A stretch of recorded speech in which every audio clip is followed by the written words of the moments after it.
ለንጉሱም ሰገዱ ለእግዚአብሔርም ሰገዱ ነው የሚለው አይደለም? ንጉሱ በዛ ሰዓት በቦታው ላይ የነበረ ነው አይደል? ትክክል። ስለዚህ ለሱ አክብረው የአክብሮት ስግደት ሰገዱ፣ አምላካቸውንም ደግሞ አመለኩ ወይንም ለአምላካቸው ክብር ሰጡ። ትርጉሙ ማለት ነው። አሁን አሁን የአንተ ጥያቄ ምንድን ነው? ስግደት ለንጉስ ከተሰገደ እንዴት ነው? ስለ ጌታ ብላችሁ ለሰው ስርዓት ሁሉ ተገዙ፣ ለንጉስም ቢሆን ከሁሉም በላይ ነውና። የሆነ ጥቅስ አንደኛ ጴጥሮስ ላይ ያለ እያነበብኩ ስለነበረ ነው። ስለዚህ ጥሩ ነው። ስለዚህ ቤተሰብ ያ ምንድን ነው አሁን ጥያቄ ምንድን ነው? ለአክብሮት ይሰገዳል አይሰገድም የሚለው ነው መሰለኝ ጥያቄ አይደል? ያዋዛገበ እሱ ነው። እኔ አልተወዛገብኩ። የአክብሮት ስግደት የአክብሮት አይልም እዚህ ጋር እንግዲህ የአክብሮት አይልም የሚለው ምንድን ነው? ለእግዚአብሔርና ለንጉሱ ሰገዱ ነው የሚለው። የአክብሮት የሚል የለም። ስለዚህ ንጉሱም ይመለካል። እንደናንተ ትርጉም ከሆነ ንጉሱም ይመለካል፣ እግዚአብሔርም ይመለካል። እናንተ ምናምን ብለህ መከፋፈሉን ተወውና፣ እሺ ሳልክፍል በአንቺ በትምህርታችሁ እንሄድሽ። አምላክ ፈጣሪ አምላክ መለኮታዊ ባህሪ የሚባል አለ። መለኮታዊ ባህሪ ማለት አምላክ ብቻ ያለው ባህሪ። ያ ማለት ምንድን ነው? አሜሪካ ላይ ሆኖ ዮኒ ማኛ አምላኬ ሲል የሚሰማ፣ ኢሌኒ ኖርዌይ ላይ ሆና አባ ስትለው የሚሰማ፣ ኢትዮጵያ በቃ ማለትስ ኃይሉ አቅሙ ያለው የትም ቦታ ብትጠራው መንፈሱ የሚያዳምጥህ ያግባባናል እሱ መንፈሱ የሚያዳምጥህ መልስ የሚሰጥህ አቅም ያለው አንድ አምላክ እግዚአብሔር ብቻ ነው። ገብቶሃል? አሁን ለምሳሌ ዮኒ ባለህበት ቦታ አሁን እኔ እናንተ ይሄ በዲጂታል እንትን እየተያየን እየተደማመጥን ነው አይደል? ዮኒዬ ቅድም ስላደረግከው በጣም አመሰግናለሁ። ዮኒ ስላስገባኝ በጣም ደስ ብሎኛል። አመሰግናለሁ ስልህ መልስ ትሰጣለህ። ምክንያቱም ለምንድን ነው? ስለምትሰማኝ። ከዚህ ላይቭ ላይ ወጥቼ ቤቴ ሆኜ አንተ ጋር ሳልደውል ወይም ዝም ብዬ ቁጭ ብዬ ዮኒ አመሰግናለሁ ብለህ መልስ ትሰጠኛለህ? አትሰጠኝም። ለምንድን ነው መልስ የማትሰጠኝ? ምክንያቱም አንተ አምላካዊ ባህሪ የለህም። በየትኛውም ቦታ ሆኖ ማንም ሲጠራህ የምታዳምጥበት አምላካዊ ችሎታው ባህሪው። ስለዛ ነው እያወራን ያለ ነው። አንዴ አስጨርሰኝ። ስለዚህ ፊት ለፊትህ ባለበት በማዳመጥ በምችልበት ሁኔታ ላይ አመሰግናለሁ፣ ሰድባሃለሁ፣ ሁሉንም ነገር አደርጋለሁ፣ ኮሚኒኬት ከአንተ ጋር አደርጋለሁ ማለት ነው። ለዛ ነው አሁን ወደ አምላክ እንዴት ነው መላእክቶች ለምንድነው የማይሰገድ? ቆይ እኔና አንቺ ቀለል ልጨርስ ዮኒ ማኛ ልጨርሰኝ። ጻድቃንስ ለምንድነው የማይሰገድላቸው ስንል ኖ እኛ ክብር እንሰጣቸዋለን ስንል ምን እያልን መሰለ? ሞተዋል። ስንጠራቸው አምላክ ወይ ብለን ስንጠራ አምላክ እንደሚሰማ እነሱ መለኮታዊ ባህሪ የላቸውም። እነሱ የሚያዳምጡበት ባህሪ የላቸውም በቦታው ላይ ሲገኙ ካልሆነ በስተቀር እነሱ ሞተዋል እያልን ነው። ይሄ ነው ጥያቄ ይመስለኛል። ስለዚህ ምድር ላይ ላሉት አንቺ እንደምትዩ የሰማዩን አብረን እናየዋለን። ምድር ላይ ላሉት ነገስታቶች መስገድ ይቻላል፣ መስገድ ጥሩ ነው እያልሽ ነው? እንግዲህ ምድር ላይ ብዙ አይነት ነገስታቶች አሉ አይደል እንዴ? አዎ። አሁን ነገስታት ሆነው የማያመልኩ አሉ። ኖርዌይ ውስጥ ለምሳሌ ንጉሶች የሚያመልኩት ጋር ንጉስ ነው የሚለው የአምልክ አያምልክ የሚባል ነገር የለም። ንጉስ ነው እዛ ላይ ያለው። እንግዲህ ንጉስ ዳዊትንም አመለኩለት፣ እሱንም አመሰገኑ፣ አምላካቸውንም አመለኩ የሚለው እኮ እሱ እኮ ከእግዚአብሔር ጋር ግንኙነት ያለው ዳዊት እኮ የልቤ የተባለ በእግዚአብሔር ዘንድ የተወደደ። በጣም ጥሩ። ስለዚህ ዳዊት ቅዱስ ነው እያልሽ ያ መጽሐፍ ቅዱሱ ይለዋል። ተባረኪ። ስለዚህ ለዳዊት ለቅዱሱ ከተሰገደ የእግዚአብሔር ስም ቅዱሳን ተብለው እግዚአብሔርን የሚሰብኩ እግዚአብሔርን የሚሉ ቢሰገድላቸው ችግር አለው? እንግዲህ እነማን ናቸው ነው? ለምንድን ነው የሚሰገድላቸው? ዳዊት ለምን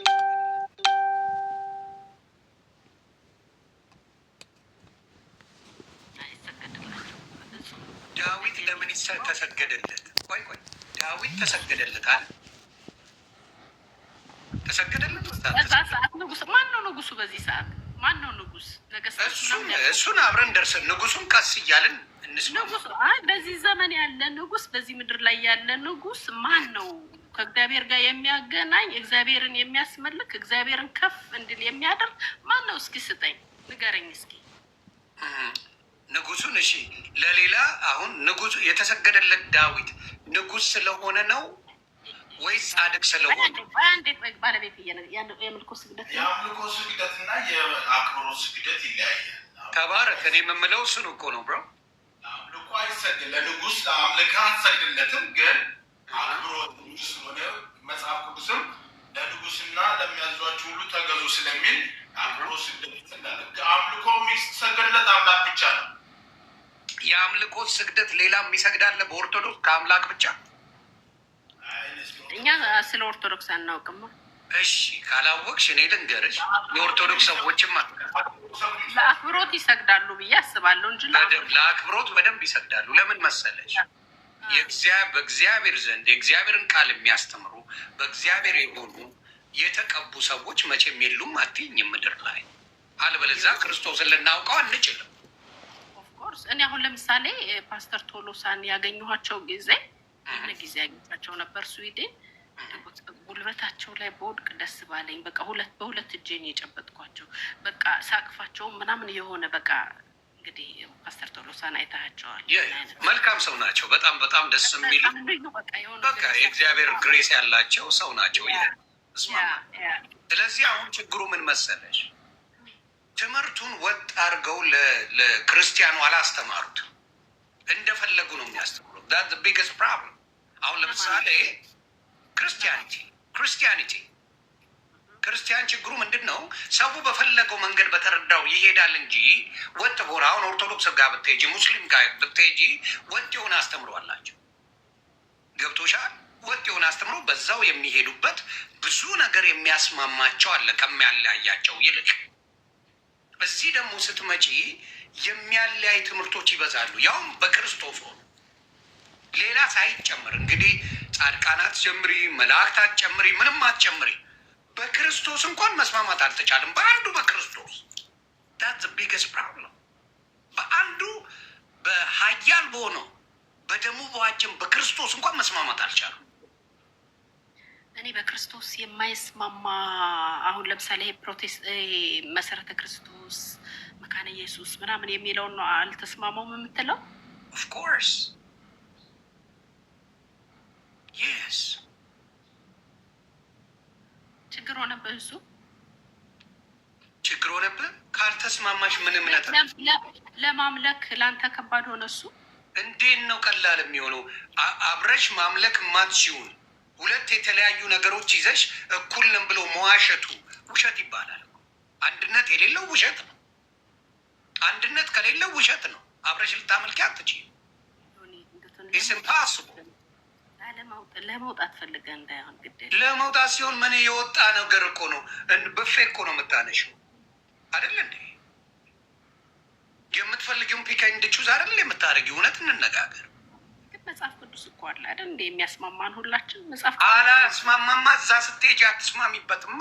አንቺ ሄደሽ እኔ የገባኝ ይሄ ነው ብለሽ ስትይ ያንን ተስማምቶ ነው የሚልሽ የለም የሚከራከርሽ እንጂ።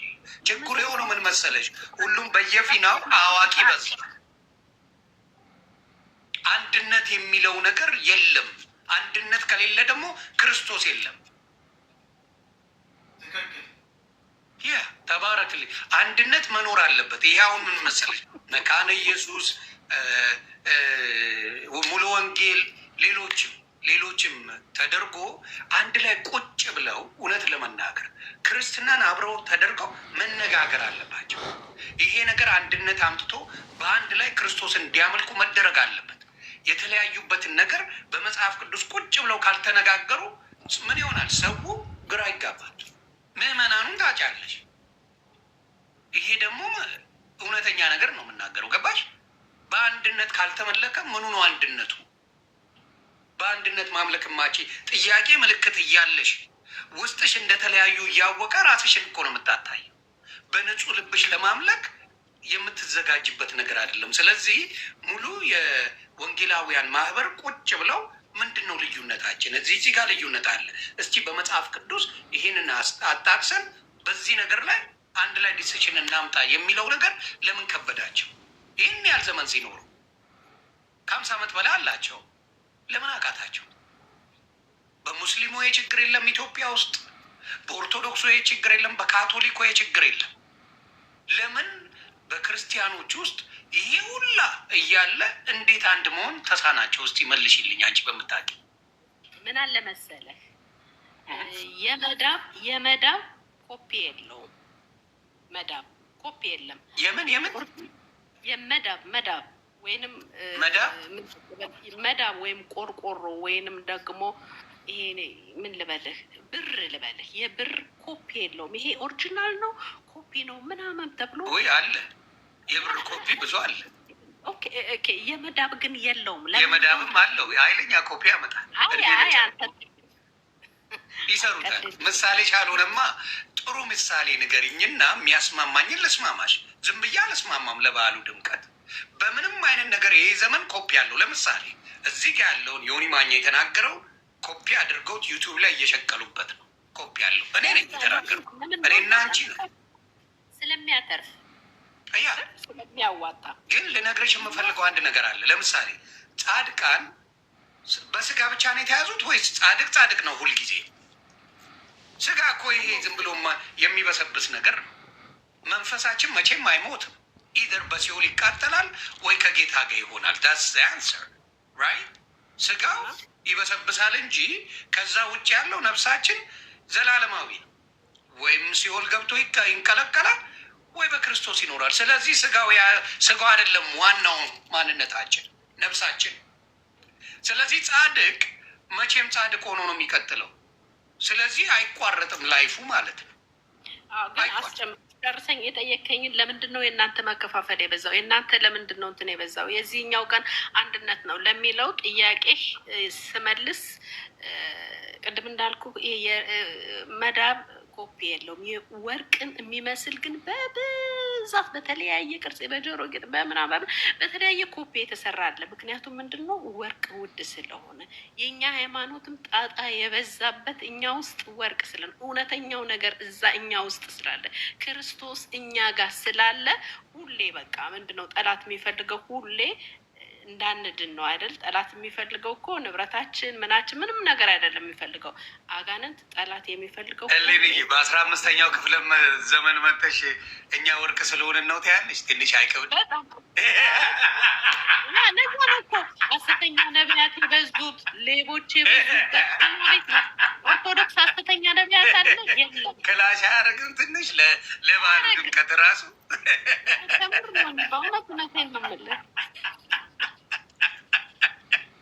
ገብቶሻል? ቀዳማዊ ሆነሽ በእኛ ይቀኑብናል፣ በእኛ እንደዚህ ነው እውነተኛ ጋር ስላለ ነው ምናምን ብትኝ አስማማኝ ይችላል። አሁን ኦርቶዶክስ መጥቶ ፉን ቢልብኝ ትንሽ ክሬዲት ልሰጥ ይችላል።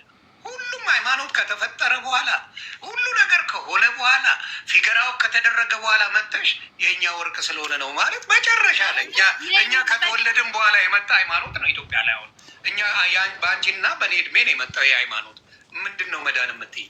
አናውቀውም እኮ በእኔና በአንቺ ያለ ሃይማኖት ይዘሽ መጥተሽ የእኛ ወርቅ ነው ትኛለች። እንደ ኧረ ይከብዳል። ለጤናሽም ጥሩ አይደለም። አንተ ራስህ ምን ስትል ነበር? የመጀመሪያው ዳኝ ኢትዮጵያዊ